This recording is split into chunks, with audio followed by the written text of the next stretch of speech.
No body is equal between left and right, and this is true for our internal organs as well as our skeletal system.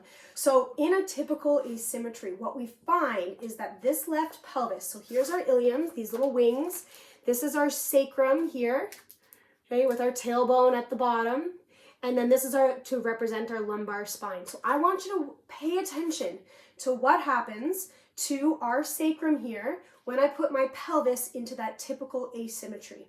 Okay, what happens when my pelvis, when I get external rotation on the left and internal rotation on the right?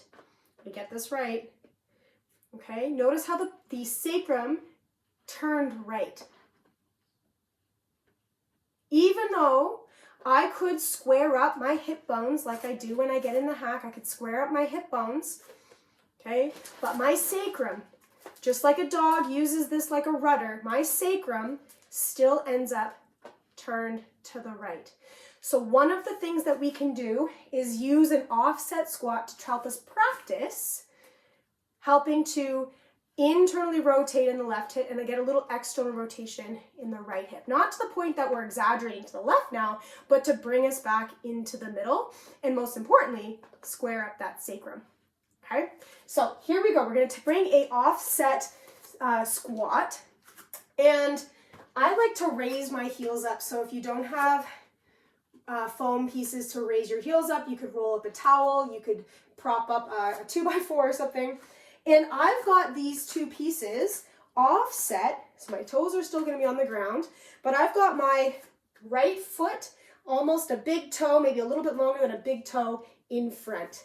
And what that does is it takes my pelvis from here and it's going to turn it back straight. When you go to squat, thinking heavy through the heels, thinking open through the chest, I'm going to really emphasize this left back pocket.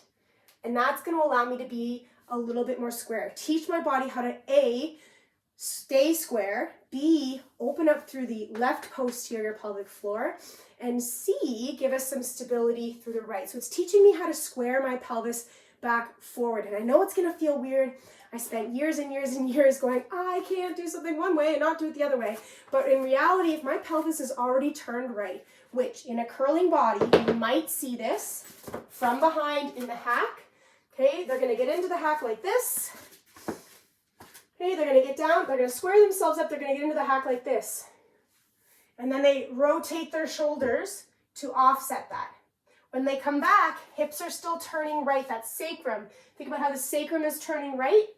And then when they slide, the sacrum is turning right and their hips are going that way, even though they've squared and got their body to slide down the line. So you can see how my pelvis is aimed that way. What this is doing is teaching us how to access that range of motion to get internal rotation in the left hip and external on the right, so I can actually bring that slider foot underneath me and square up to the broom. So from the front, we can get into the hack. I might have a little bit of a turn, a shift. I pull back, I go to slide. And if I'm not square, I'm going to open up, pelvis turn to the right. You might lean to the side. Okay, you might find that you really have to open up that foot.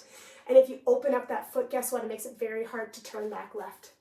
Okay, so teaching us how to access that left hip back in things like that offset squat are really important when teaching us how to line up again.